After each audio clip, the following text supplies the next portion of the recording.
Salut à tous les cookers, c'est Coco. Alors aujourd'hui je suis ultra content parce qu'il fait beau alors qu'il devait pleuvoir. Il fait chaud donc je peux faire de la moto. Donc moi je suis heureux. Et en plus je filmais pas donc je suis archi deg. Mais j'ai croisé un rond-point, une Ferrari 812 GTS. Incroyable cette bagnole.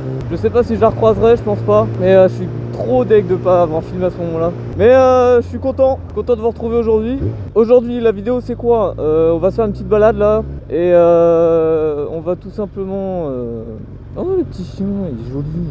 On va tout simplement faire un point, disons, un aspect routier sur cette moto. Et savoir est-ce que c'est une moto plus adaptée, enfin assez bien adaptée au permis A2. De mon point de vue du moins. Et je vais comparer ça au Z650. Plus notamment au bicylindre que j'ai pu conduire durant le permis. Pour vous expliquer les différents points et pourquoi moi je trouve que cette moto est vraiment mieux adapté au permis A2, aux gens qui commencent le gros cube surtout. Là on va faire un peu de ville avant de se rendre là où je veux. On va tout simplement aller à Val d'Europe pour vous faire écouter, on va dire, un des gros points positifs de cette moto. Que vous entendez depuis la dernière vidéo, hein, je vais pas vous le cacher, ça va être le son. Le son de cette moto, moi franchement, comme je vous dis la dernière fois, je suis amoureux, c'est incroyable. Après ouais, faut peut-être un pot déchicané quoi. Mais bon, un petit pot déchicané là-dessus, ça mange pas de pain. Ah oui, j'ai mis un petit bout de Chatterton. Sur mon compteur de vitesse parce que vu la gueule du floutage que j'ai fait sur la dernière vidéo, bon voilà quoi. Comprenez que j'ai pas envie de me refaire chier à en faire un. Il y a un mec qui me suit derrière moi, il a une plaque phare carrée. Pas mal, ça fait un beau son en vrai ça. Je voulais vous remercier aussi pour tout simplement la dernière vidéo parce qu'en vrai elle a fait plus de 150 vues. Je crois que la dernière fois que j'ai regardé moi j'étais à 176 et honnêtement je pensais pas faire autant. Hop, attendez, hop, regardez-moi ce petit virage là. Imaginez là, hop, je sors la fesse là comme il faut au MotoGP là, je me penche, non moi je fais pas ça. Moi je me penche comme ça, moi je sors rien du tout mec, moi c'est naze, on dirait que je fais du MotoGP mais je suis sûr de l'extérieur c'est nul à yèche hein. Alors vu que c'est les soldes, c'est un peu compliqué. Les gens se ruent à Primark frère. Bon. Oui donc je voulais vous remercier tout simplement pour la dernière vidéo. Ce Serge je l'ai un peu partagé sur mes réseaux etc. D'ailleurs n'hésitez pas à me follow sur mon compte Instagram. Je vous le mettrai là juste sur l'écran et dans la description aussi. Donc je voulais vous remercier parce que je pensais pas que ça allait faire autant de vues. Moi je pensais qu'on allait tourner peut-être à... Moi mon objectif c'était d'atteindre 100 vues avec le nombre de places, avec tout ce que j'ai partagé. C'était d'atteindre 100 vues et honnêtement on a dépassé les 150, même les 170 et franchement moi, je suis trop content. Je pensais pas que ça allait entre guillemets autant marcher. On est d'accord que ça fait pas des 300 000 vues hein. Mais bon c'est le commencement. Il y a des gens ils font moins que moi hein. Ce truc là j'ai toujours peur de me le prendre. Donc écoutez moi je suis ultra content. J'ai vraiment toujours peur. Je fais pas 1m90 hein, mais j'ai toujours peur. Bon allez vous êtes prêts? Parce que là voilà hein, regardez-moi ça.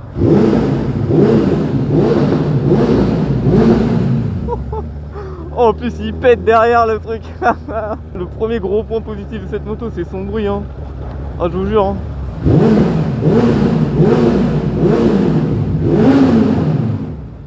Incroyable. Bon vous vous faites un peu remarquer hein, ça c'est sûr vous vous faites remarquer mais bon c'est pas grave. Autant vous faire entendre, comme ça vous serez mieux vu. Ah oui attendez je voulais vous montrer un truc. Je voulais vous montrer un truc que j'ai oublié de vous montrer sur la dernière vidéo. En fait c'est le proprio à qui je l'ai acheté, il avait mis ça et je trouve ça trop drôle. J'ai des putains de néons frère. J'ai des putains de néons sur ma moto. J'en ai un en bas et un là-dedans là. Et ça je trouve ça incroyable. Moi j'adore. En vrai de toute façon moi je pensais en mettre dans tous les cas mais en vrai vu qu'ils sont déjà mis je trouve ça trop bien. C'est tuning hein. C'est un peu tuning mais on s'en bat les couilles. J'ai toujours peur des sols de parking parce que ça glisse et j'ai pas envie de me casser la gueule.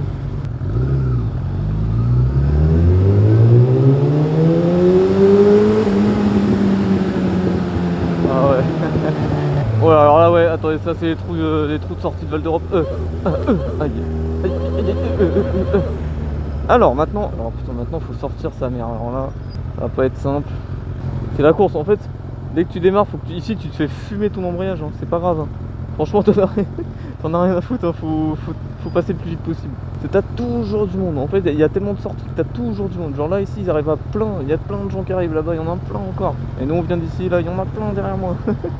Tu saisis l'opportunité. Tu connais ta voiture ou t'es mort hein. C'est tout hein. Et alors là on peut y aller tu vois. Là on peut. Hop moi je peux plus. Ouais on y va c'est parti voilà. Pas vous cacher que c'est la merde, hein. Nit nit. Oh là, il arrive à fond là. Oh là, nit nit. Oh là là, oh là là, oh là là. Oh là là, comment je vais faire moi pour me réinsérer à droite là. Oh là là, oh là là. Oh putain. Hop, regarde. Hop, tac. Bon, voilà, je me suis réinséré au moins. Tac. Putain, c'est la merde, hein. Je vais éviter de couper à travers toutes les bagnoles parce que je vous avoue que j'ai pas envie de crever. Ah mais d'accord, parce que c'est des connards en fait. Ah oui, d'accord. Ouais, parce que si on est, ouais, bah, si on est deux voies à sortir au même endroit, ça va pas marcher. Hein. Alors regardez-moi ça, ils sont beaux, hein. Ah, ils savent bien prendre des ronds-points les gens. Regarde, hop là, il y a deux voies qui n'existent pas. Mais c'est pas grave, regarde, lui il va me forcer le passage, là on va le laisser passer pour éviter tout conflit. C'est un pour un. Tu laisses passer à droite, tu laisses passer à gauche. Voilà, hop, allez, ouais, vas-y. Moi je vais empêcher lui de passer là parce qu'il me gave. C'est 1-1. Hop, voilà. Ah, j'avais mal à la main, sa mère. Ah. On vient au deuxième point fort de la moto, son moteur. Là je suis en 6ème à 2000 tours. Là je sais à peu près que je suis à 40 km/h. Regardez, j'accélère, hop. Ça reprend nickel. Le moteur est ultra souple. C'est pas comme un bicylindre en fait où tu vas avoir beaucoup d'à-coups si tu roules au même régime, au même rapport que la Bandit. En fait tu auras zéro à-coups parce que bah tout simplement le 4 cylindres est un moteur très souple. Et moi je trouve ça très bien pour les jeunes permis. Et en fait justement ça permet d'éviter d'avoir une conduite trop brusque et de parfois je sais pas genre t'as mal jaugé ta vitesse ou ton rapport, etc. Ça peut te créer des soucis en ville, etc. Je parle par expérience personnelle, moi avec le bicylindre j'arrivais en ville, j'avais trop du mal. Je me foutais en 3ème à 30-40, à 30 km/h, ça broutait, je t'en dis bon frère, c'est chiant quoi. Vais à toi motard. Oh, avec son R1 incroyable, il était incroyable son R1.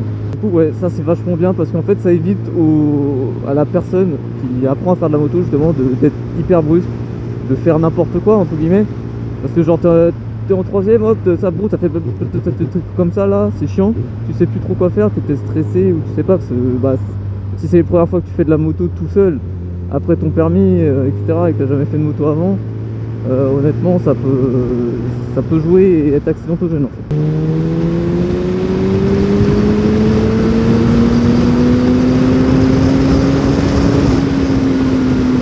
Et puis ça tire loin aussi.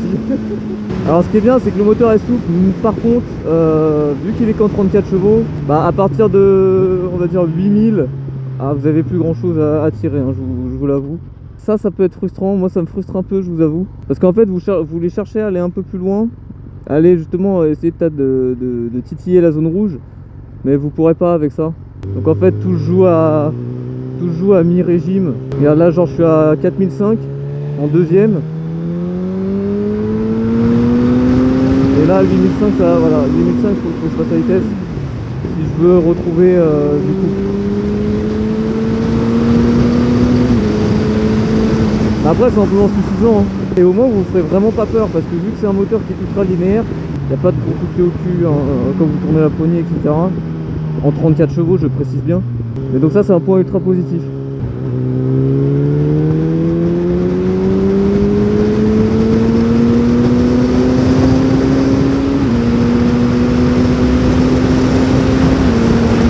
Après ça marche bien hein. Ça marche vraiment bien hein. C'est une Lotus je crois ça. Et une Hélice, c'est une première. Oula, oh putain, oh frérot, oh le frérot il était chaud là. Viens à toi motard. Vous n'aurez pas la patate d'un bicylindre c'est sûr. Après ça, voilà, on peut pas tout avoir en fait. Donc vous chercherez pas à faire des wheelings avec ça. Mais en vérité, je vais vous le dire, hein, quand vous achetez un Bandit, c'est vraiment pas ce que vous cherchez. Avec le Bandit, il faut cruiser. Enfin, surtout brider, on va dire. C'est comme ça, vous n'avez pas le choix. Après, ouais, rouler fort, je vais vous dire, moi, la VMAX que j'ai atteinte avec, sur route fermée, c'est 170. En VMAX en 34 chevaux. Donc, 170, c'est bien. Mais je l'ai atteint avec du vent dans le dos, hein, parce que je vous dis, j'ai essayé plusieurs fois sur la même route fermée. Le 160, ça va très peu, ça va pas beaucoup plus loin après. Hein. Après 160, c'est fini. Hein. Faut pas aller chercher plus loin. Un des points négatifs de cette moto, c'est qu'elle vibre énormément. Alors est-ce qu'elle vibre avec une ligne d'origine? J'en sais rien. Et au final, à la conduite, c'est vraiment pas agréable. Genre si vous êtes au régime tout le temps, À la fin, moi j'ai des vibrations dans les mains à la fin des fois quand je roule un peu fort. Et vous voyez, on peut très bien s'amuser, hein. C'est à toi, mon gars. Alors un autre point que j'aimerais soulever, la partie cycle est assez bonne. Alors c'est pas de la précision d'un BM ou quoi, hein, bien sûr, parce que c'est une moto qui est très lourde. Ça fait 220 kg tout plein fait, comparé au MT-07 par exemple, qui fait 180 kg de mémoire tout plein fait. Là vous avez 40 kg de plus, c'est quand même une grosse moto. Ça c'est un point positif comme négatif. Point positif, pourquoi? Parce que quand vous êtes jeune permis en fait, vous connaissez pas la moto. Enfin, je parle pour ceux qui n'en ont pas fait avant comme moi, moi je fais de la moto depuis que j'ai 14 ans. Et pour ceux qui découvrent la moto au moment du permis de moto, en fait c'est très bien d'avoir une moto assez lourde parce que ça vous permet de vous habituer à quelque chose de lourd. De vous dire ah ouais c'est lourd donc faut que je fasse gaffe, tac tac, je me penche comme ça. Donc, le poids à basse vitesse est un peu compliqué, mais ça va vous apprendre en fait à bien gérer une moto lourde. Comme ça, si vous passez dans 2 ans, enfin, après votre passerelle, si vous passez justement à quelque chose de plus léger, bah pour vous ça va être incroyable, ça va être nickel. Ça va être nickel parce que vous serez déjà habitué à quelque chose de lourd. Et du coup quand vous avez quelque chose de plus léger, bah vous avez l'impression que ça sera plus un vélo. Enfin, ça sera plus maniable. C'est le point positif du poids de la moto. Par contre, le point négatif, c'est que bah à basse vitesse, je vous avoue que c'est un enfer. Je m'explique. Quand vous arrivez à basse vitesse, bah, les 220 kg ils se font vraiment ressentir. En fait tout votre poids est vers l'avant. Et du coup à basse vitesse vous le sentez énormément. Et ça c'est un truc où il faut vraiment s'habituer. Parce que moi au début j'avais beaucoup de mal. J'avais vraiment beaucoup de mal. Mais après ça c'est le seul point négatif du poids, hein. C'est vraiment à l'arrêt et en basse vitesse. Après au-delà de 25 km/h c'est fini, hein. Vous ne sentez plus. Faut pas vous inquiéter par rapport au poids, etc. Après si ça vous fait vraiment peur, bah on s'y habitue et au final on remarque même plus là, regardez aujourd'hui moi je le remarque même plus. Je suis habitué. C'est juste une question d'habitude, faut pas se freiner par rapport à ça. Un autre point positif de cette moto pour les permis A2, c'est le prix. Pour ce que c'est vraiment pas cher. Vous avez un budget de 2000-2500 €, ça suffit amplement pour avoir ça, voilà. Ça suffit amplement. Et après au niveau entretien, il y a des vidanges, les entretiens classiques, 48 000 machin. Et à part ça, il n'y a rien à faire. Des trains de pneus, voilà, c'est tout. Il n'y a rien, vraiment rien du tout. Après, le truc qui peut un peu piquer, c'est l'assurance. Ça doit être à 1000 € par an, je crois. Et parce que de 1, je suis jeune permis. Et de 2, c'est le premier véhicule que j'assure. En plus, une moto, en plus, jeune permis. Et en plus, j'ai que 22 ans. Donc, comprenez que les assureurs, ils vous fassent payer bien cher parce que voilà, ils veulent pas te prendre trop de risques. Vous bougez le cul l'été, vous avez bossé 2 mois, frère. Waouh! GT2 RS, je sais pas. Les assurances moto, ça tourne dans ce prix là, hein. C'est vraiment pour les jeunes permis, c'est infernal, hein, comment on paye cher, hein. Après ça se comprend, hein, quand on est jeune et tout, en moto on sait très bien qu'on a tendance à harciller un peu, voilà. Ah ce son mes amis, ah ce son moi je ne peux qu'apprécier, à chaque fois que j'entends ça, moi je suis heureux. De toute façon dès que je fais de la moto je suis heureux. Et puis en bagnole que je suis pas heureux. Tant que j'aurai pas une vraie bagnole. Bon, il y a des gens ils vont vous détester, hein, parce que... Pardon, il y a des gens ils vont vous détester, mais c'est pas grave. Un autre point positif du Bandit que je voulais soulever, c'est tout simplement que c'est une moto très polyvalente. Moi je peux tout faire avec. Honnêtement, je peux rouler des heures, j'ai pas mal au cul. Je peux mettre un top case derrière assez grand. Vous arsouillez, ça le fait. Vous voulez partir en voyage, ça le fait. Vous voulez, je sais pas, emmener plein de trucs dans un top case, je sais pas quoi, ça le fait. Sur la polyvalence, il n'y a rien à dire. Autre point positif de la moto, qui est incroyable. Pourquoi je vous dis toujours c'est incroyable? Parce que je l'adore ma moto, je l'adore, elle est trop bien. Pour le jeune permis, elle est trop bien. Bien sûr, quand j'aurai ma passerelle A, je passerai à autre chose, c'est sûr. En fait, c'est une moto, genre, c'est valorisant, t'es là, t'es bien, quoi. T'es bien quand t'es dessus. Genre, moi, je me sens bien, ça fait du bruit et tout. Enfin, je sais pas, ça fait moto. Ça fait pas joujou comme, je sais pas, les 125 ou quoi. Genre, ça fait bien. Je sais d'où je viens, vous inquiétez pas, hein. je crache pas sur les 125 ou les 50, etc. Mais voilà, vous vous sentez bien au guidon.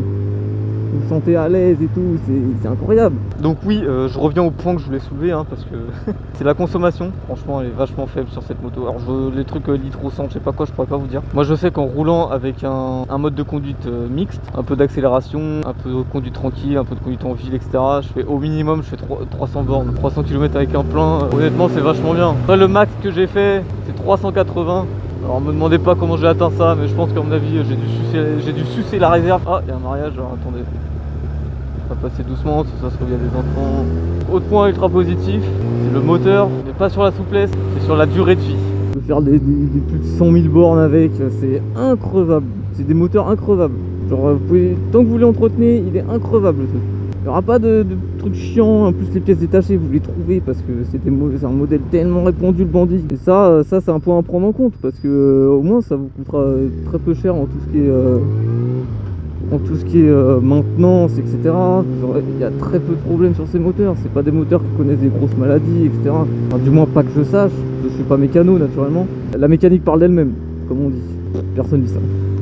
J'ai rien d'autre à dire à part protégez-vous, encore une fois, roulez prudemment, faites-vous plaisir à moto tout simplement. Je vous remercie encore pour la dernière vidéo, pour les vues, etc.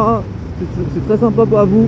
N'hésitez pas à vous abonner, à lâcher un petit like, un commentaire si vous avez quelque chose à dire. J'invite tous les utilisateurs de Bandit, bridés ou débridés, à tout simplement partager leur expérience en dessous. Parce que moi j'ai peut-être oublié des points, hein. Ça se trouve j'en ai oublié un gros tellement obvious que laisse tomber. Et voilà, moi là c'est il y a juste que j'ai que ça en tête. C'est mon expérience de jeune motard et ça change justement des jeunes motards en MT. Donc n'hésitez pas, moi je vous dis à la prochaine.